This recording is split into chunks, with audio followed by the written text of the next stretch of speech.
Welcome students, how are you all? Hope you all are fine during this pandemic.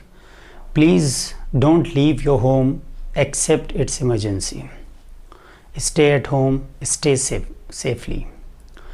So during our previous classes we have been completed the third unit, that is the determination of income, output and employment so far. Now it's time to discuss the new unit which consists the weightage of 6 marks in your annual examination as far as the plus 2 examination is concerned, which is the government budget and the economy. First, let me tell you a brief history of government budgeting. It is mandatory under the article of 112 of Indian Constitution to present its annual budget before the Parliament. Since independence, the budget was presented on the last working day of the month February.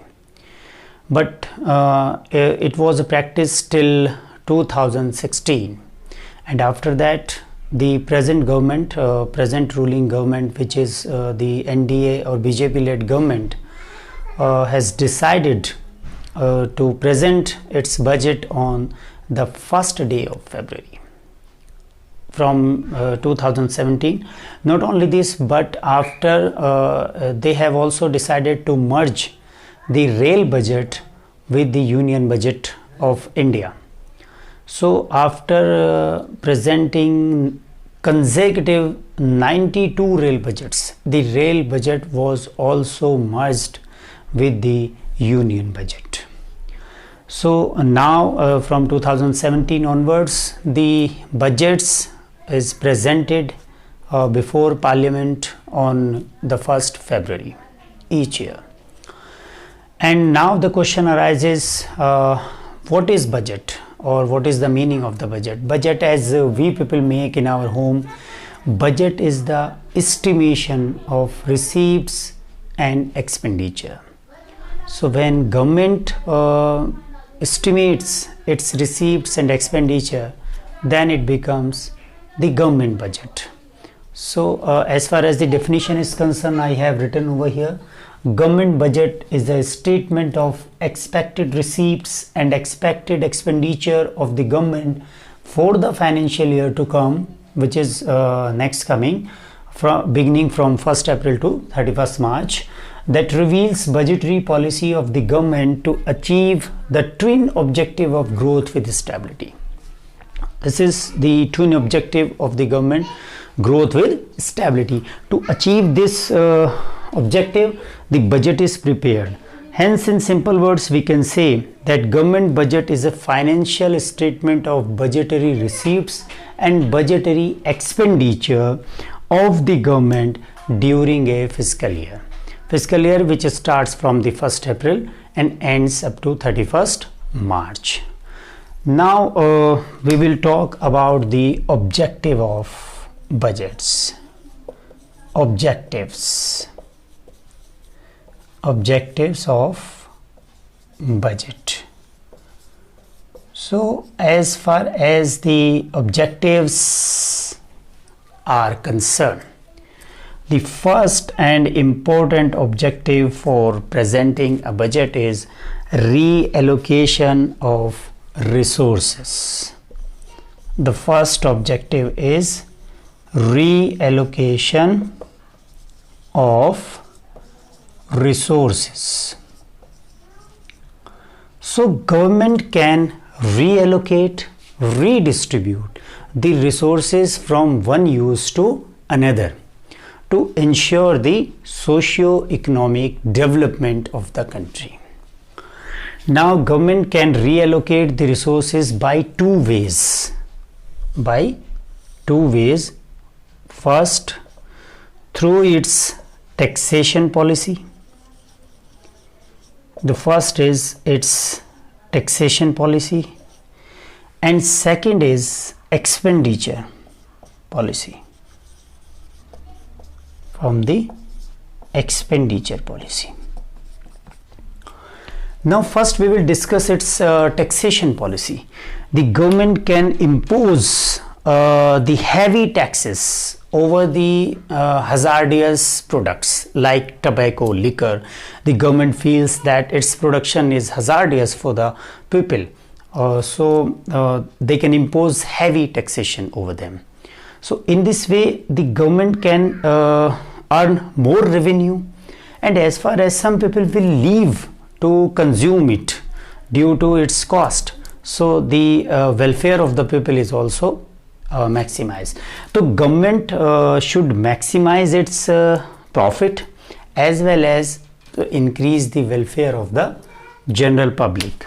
So the first, what government can do, imposition of heavy taxes, imposition of heavy taxes on hazardous products. And second one is providing subsidies, providing subsidies on the socially useful product, subsidies and concession over the socially useful product. Suppose any production unit is going to generate electricity, so that is socially useful, so some tax rebates, some subsidies, some concession can be given to that to encourage its production. And heavy taxes can be imposed over the hazardous products like liquor, tobaccos, etc. Now under the expenditure policy, or we can say it direct participation in production, we can also say this direct participation in production. So there are some useful activities, some useful production activities which the private sector is not interested to do. Why they are not interested? Because of the lack of profit expectance or the requirement of huge investment expenditure. So in this way, like for example the street lighting, the defense equipments, and the we can say the roads and infrastructure building. So like that there are various fields where huge investment is required, like we can say the measures to reduce air pollution and maintaining law and order. In such areas government starts production and government invest there. Like for example, if to improve the law and order condition in the country, it ensures the sense of security among the people, and in this way welfare is increased.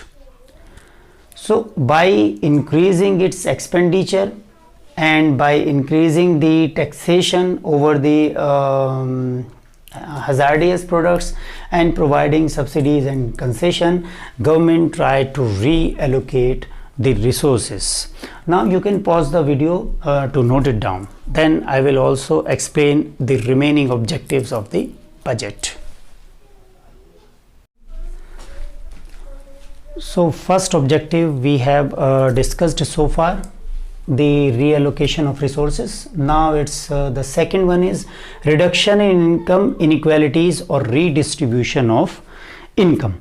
Inequalities of income and wealth.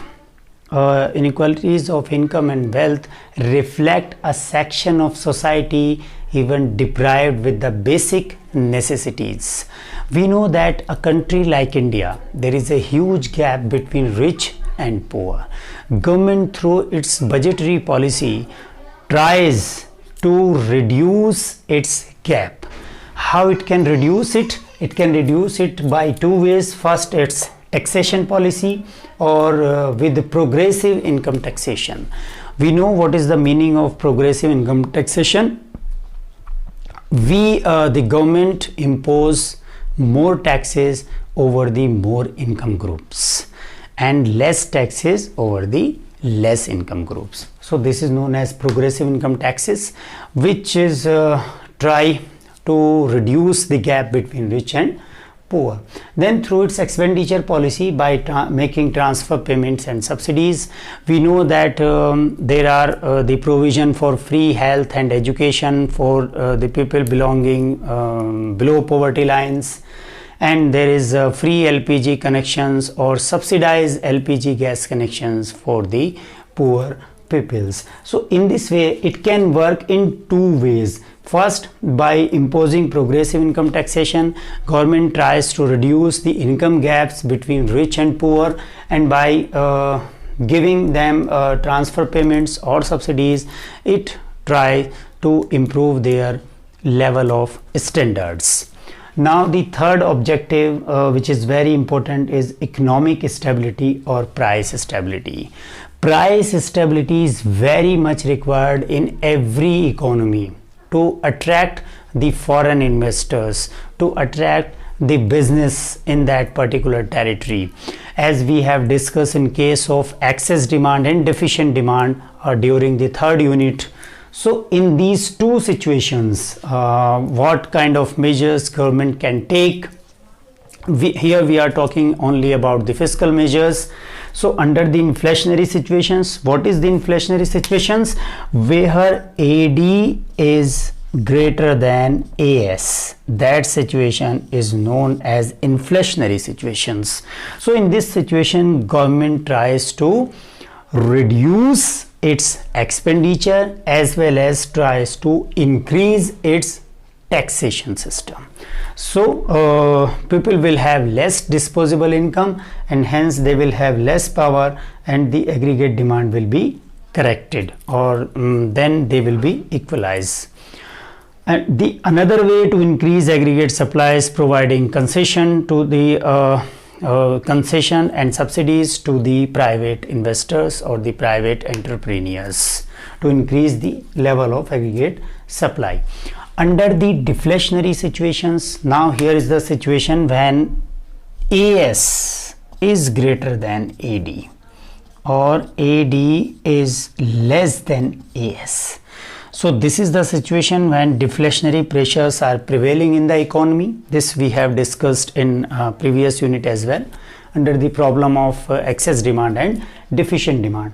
So in this situation also, when this is again the unfavorable conditions, so government will try to increase its expenditure and decrease its tax rates, whether they are direct or indirect, by leaving people with more money and more purchasing power. Hence the aggregate demand will be corrected, and once again they will become equal to each other. So now you can pause the video and note it down. So now we have arrived the fourth objective, which is the economic growth.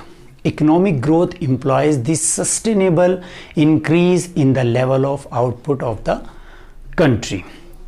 So to stabilize the economic growth, the government can use its fiscal policy in this manner. First, its taxation policy and subsidies. Government can provide the tax rebate over the production ventures and projects which are related with production purposes. So in this way, if there will be tax rebate, the production will increase, and similarly the savings and investment will increase in the economy. By providing the tax concessions and rebates under section 80C, 80CCD and all, in case of personal income tax, the government stimulate the people's behavior towards the savings. That is why we people also have the savings up to the 1,50,000 under 80C. So in this way the savings and investment will be increased by providing the taxation relaxation, and hence the economic growth will be increased. And through its expenditure policy, we know that by expenditure over the infrastructure the production takes place in various sectors of the economy. So by increasing its expenditure, the government expenditure is a major source of generating demand for various goods and services. But before to increase its expenditure or increase its tax rebates, the government makes sure that there should not be inflation. Inflation should be checked properly, and there should not be debt trap for the country's people, because otherwise the people will find themselves in the trap of the debt if the cost of loan will be pretty high. So they will find themselves unable to repay that. So in this way we can understand the objectives of government budget.